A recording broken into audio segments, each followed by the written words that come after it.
Maintenant, on va étudier un autre cas particulier, c'est le cas d'un mouvement circulaire uniforme. On va déterminer la direction, le sens et la norme du vecteur accélération d'un mobile en mouvement circulaire uniforme, c'est-à-dire un mobile en mouvement sur une trajectoire circulaire de rayon bien déterminé et en mouvement uniforme, c'est-à-dire à vitesse constante. Pour cela, on réalise l'expérience d'un mobile autoporteur sur une table à coussin d'air horizontale qui décrit un mouvement circulaire uniforme. Le papier d'enregistrement est le papier suivant. Maintenant, on va savoir à part la méthode qui sert à déterminer le vecteur vitesse et le vecteur accélération d'un mobile autoporteur. Supposons qu'on a un certain mobile autoporteur qui enregistre sur la table à coussin d'air les positions suivantes. Ce sont les positions enregistrées par le mobile autoporteur. La durée séparant le passage du mobile par deux positions successives est tau. Tau est de quelques millisecondes. Par exemple, c'est 60 millisecondes, 40 millisecondes, 20 millisecondes. Remarquons, 60 millisecondes, c'est 0,06 secondes, c'est 0,04 secondes. En transformant de millisecondes aux secondes, on divise par combien? Par 1000. Remarquons bien, ça c'est 0,02 secondes. Remarquons, ces durées sont relativement faibles, ce sont des durées faibles. Remarquons bien, si on associe à chaque point d'enregistrement un point, par exemple, ça c'est M0 ou A0, B0, n'importe quel symbole, ça c'est M1, ça c'est M2, ça c'est M3, ça c'est M4, ça c'est M5 et ainsi de suite. Si je demande par exemple, de calculer la vitesse instantanée du mobile lors de son passage par la position M1. Qu'est-ce que je fais? Qu'est-ce que je veux faire? Rappelons la définition du vecteur vitesse instantanée. La définition du vecteur vitesse instantanée à une date t, c'est quoi? Remarquons bien, toujours, je veux encadrer la date t où je veux calculer la vitesse par deux dates très rapprochées, T1 et T2 par exemple. T1 et T2 par exemple, mais T1 et T2 sont deux dates très rapprochées. La date T1 correspond à la position M1, par exemple, la date T2 correspond à la position M2, à la date T correspond à la position M. Remarquons bien, la définition dit que c'est M1, M2, le vecteur déplacement M1, M2 sur la durée delta T. Delta T, c'est la durée séparant le passage du mobile delta T est la durée du passage du mobile de M1 à M2. Donc, ça, c'est quoi? T2 moins T1. Maintenant, de cette manière, je peux déterminer le vecteur vitesse instantanée. Maintenant, en revenant à notre question, comment je peux déterminer la vitesse du mobile en M1? Remarquons bien, si par exemple, je prends la date t égale à 0, c'est le passage du mobile par la position M0. Donc, la date T1 correspondant à M1, c'est combien? C'est tau. Pourquoi? Car la durée du passage du mobile de M0 à M1, c'est tau. Donc, la date T2 correspondant à M2, c'est quoi? C'est 2 tau. Pourquoi? Car la durée du passage du mobile de M0 à M2, c'est tau plus tau, c'est combien? C'est 2 tau. Par M3, c'est 3 tau. Toujours, je veux commencer par l'origine des dates. D'ici jusque-là, on a 3 tau. Donc T3 égale 3 tau et ainsi de suite. Donc, je veux calculer la vitesse au point M1, c'est-à-dire le point à la date T1. T1 est comprise entre quelles deux dates? T0 et quoi? Et T2.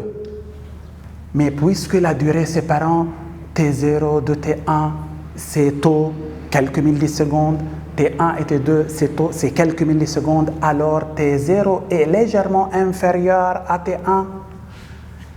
T2 est légèrement supérieur à T1.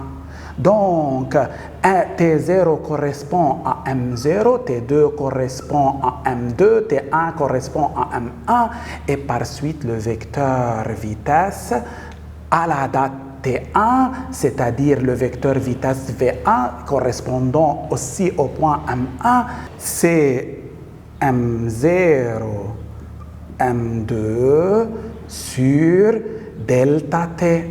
Mais c'est quoi delta T? Remarquons. Delta T, c'est T2 moins T1, T0, pardon. C'est la durée entre ces deux. T2, c'est quoi? C'est 2 taux. Moins T0, c'est 0. La réponse, c'est quoi? C'est 2 taux. Par suite, V1, c'est quoi? C'est M0, M2 sur 2 taux. Ça, c'est le vecteur vitesse quoi? V1 au point M1. Remarquons bien, V1 et M0, M2 sont deux vecteurs proportionnels. Remarquons, 2 taux est un nombre positif. Et par suite, V1 est parallèle à M0, M2 est dirigé dans le sens de M0, M2. Remarquons bien, si ça, par exemple, le vecteur M0, M2, alors le vecteur vitesse est parallèle à ce vecteur et dirigé dans le même sens. Par exemple, dans ce sens, V1. Maintenant, que doit être la longueur de ce vecteur? Qui peut déterminer la longueur de ce vecteur? Tout d'abord, on va calculer la norme de ce vecteur. Comment je calcule la norme de ce vecteur? Puisque ces deux vecteurs sont proportionnels, donc directement j'écris V1 égale, je peux éliminer les vecteurs, j'écris M0, M2 sur 2 taux.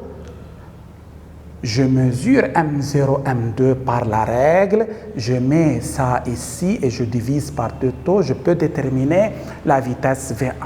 Si par exemple on obtient une réponse, par exemple 0,8 mètres par seconde, je prends une échelle qui par exemple, à chaque 1 cm correspond 0,2 mètres par seconde. Par suite, en utilisant cette échelle, le vecteur vitesse V1 a pour longueur 4 cm et par suite, je trace V1, un vecteur V1 de longueur combien? 4 cm. Maintenant, si on demande de trouver le vecteur vitesse à l'instant T3, T3 est entouré par les dates T2 et quoi? Et T4. T4 correspond à qui? À M4 égale 4 taux. T2 est légèrement inférieur à T3, T4 est légèrement supérieur. La durée entre ces deux points, ces taux, c'est très faible, donc ces deux dates sont très rapprochées. La durée entre ces deux est très faible, donc ces deux dates sont très rapprochées. Maintenant, à T2 correspond la position M2, à la date T4 correspond M4, à la date T3 correspond M3. Le vecteur vitesse au point M3, c'est quoi? C'est M2, M4. M2, M4. Sur quoi? Sur la durée delta T. Delta T, c'est quoi ici? La durée du passage de M2 à M4. Donc, c'est T4 moins T2. T4, c'est 4 taux. T2, c'est 2 taux. La réponse 4 taux moins 2 taux, c'est combien? C'est 2 taux. Donc, la durée est 2 taux. Remarquons, la durée est toujours 2 taux. Pourquoi? Car toujours, pour calculer la vitesse dans cette position, je vais prendre la position antécédente, la position précédente et la position précédente. La durée entre ces deux positions est de taux. Remarquons, pour M1, je prends M0 et M2. La durée entre M0 et M2 est de taux et ainsi de suite. Qu'est-ce que je remarque? Je remarque que V3 est parallèle et de même sens que M2, M4. Maintenant, ça c'est M2, M4. Ça c'est le vecteur M2, M4.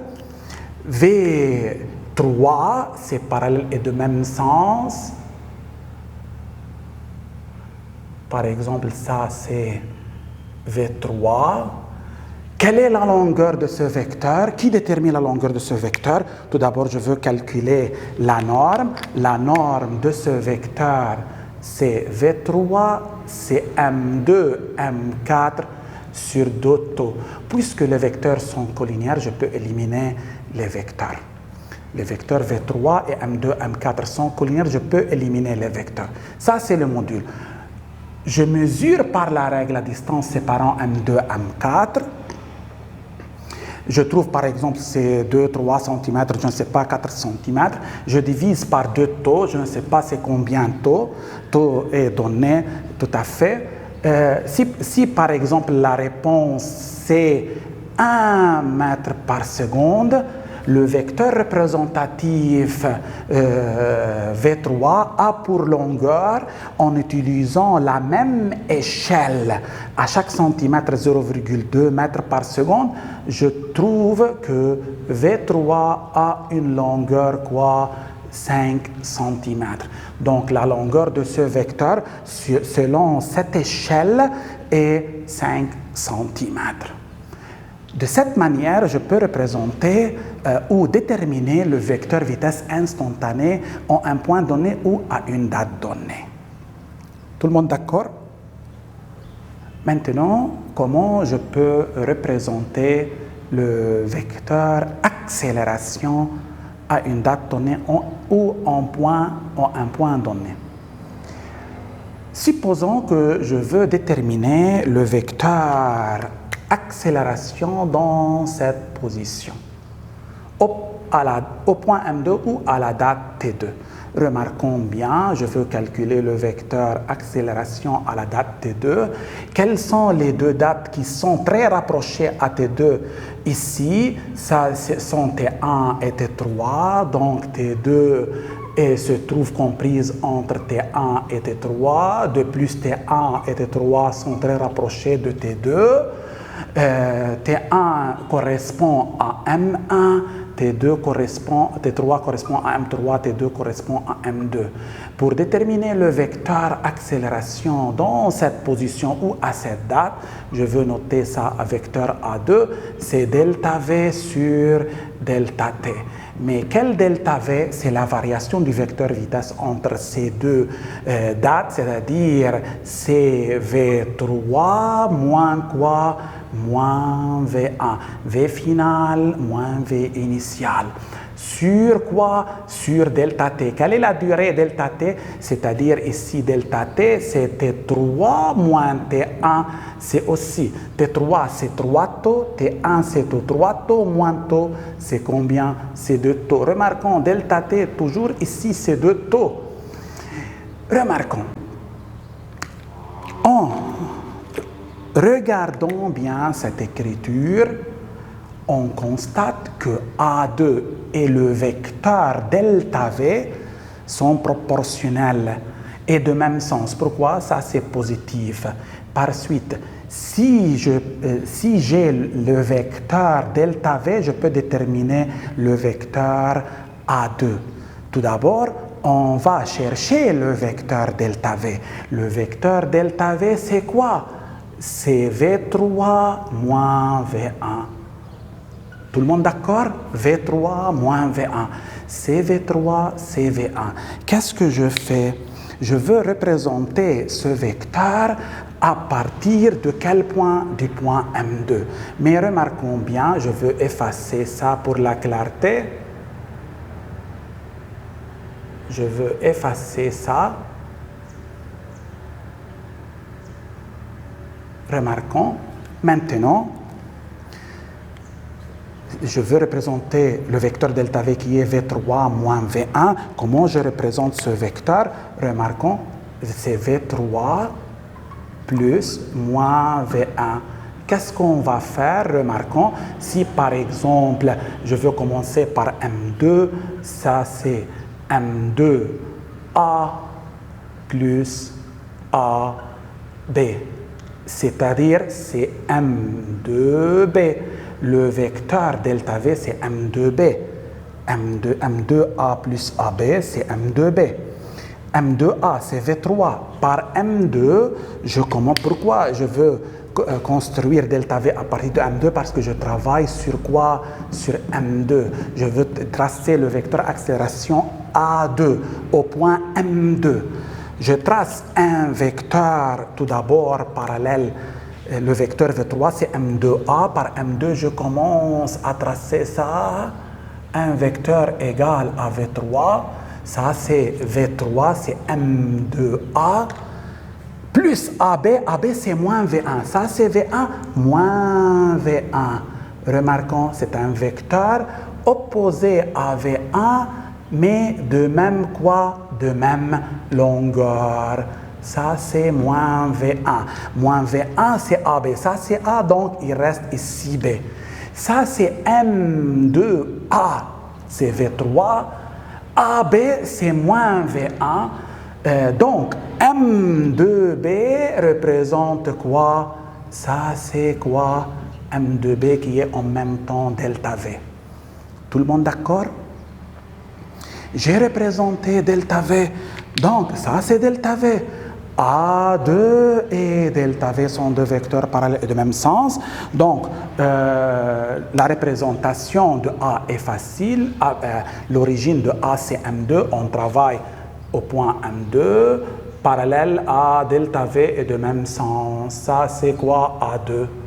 La longueur de ce vecteur est déterminée à partir de la valeur de A2 et d'une échelle convenable. Maintenant, comment je peux déterminer quoi? A2. La norme de A2, c'est quoi? C'est la norme de delta V divisée par quoi? Par 2 taux. La norme de delta V divisée par 2 taux. Comment on va faire ça? Comment je peux déterminer la norme de ce vecteur delta V? Ça, c'est quoi? Remarquons bien. Ça, c'est delta V. Puisqu'on travaille sur des constructions géométriques, je peux mesurer la longueur de delta V.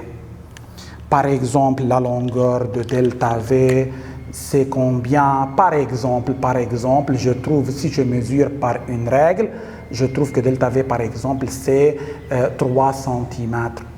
Mais j'ai besoin de la norme de delta V. Comment je peux déterminer la norme? Remarquons, on a pris précédemment une échelle pour les vitesses. À chaque centimètre, 0,2 mètres par seconde.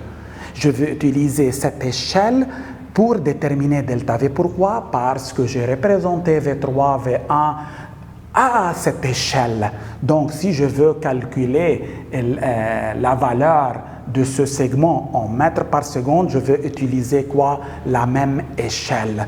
Je mets ici, par exemple, 3 cm, ça. On obtient quoi? 0,6 mètres par seconde. Ça, c'est donc 0,6 mètres par seconde. J'ai delta V, j'ai taux est donné, je peux déterminer la valeur de A2 et par suite, la réponse, si par exemple la réponse est 5 mètres par seconde au carré, je peux représenter A2 en utilisant par exemple une échelle. À chaque centimètre correspond 0,5 mètres par seconde au carré. Et par suite, ça c'est l'échelle pour l'accélération. Et par suite, pour 5 mètres par seconde au carré correspond quoi? Correspond une longueur de combien? une longueur de 10 cm. Donc la longueur du vecteur A2 doit être quoi? 10 cm. De cette manière, je peux déterminer le vecteur accélération en un point donné. On peut tracer A2, je peux déterminer la norme de A2, je peux savoir la direction et le sens de A2 et ainsi de suite. Tout le monde d'accord? Tout ça, on va le faire ici. Allons-y.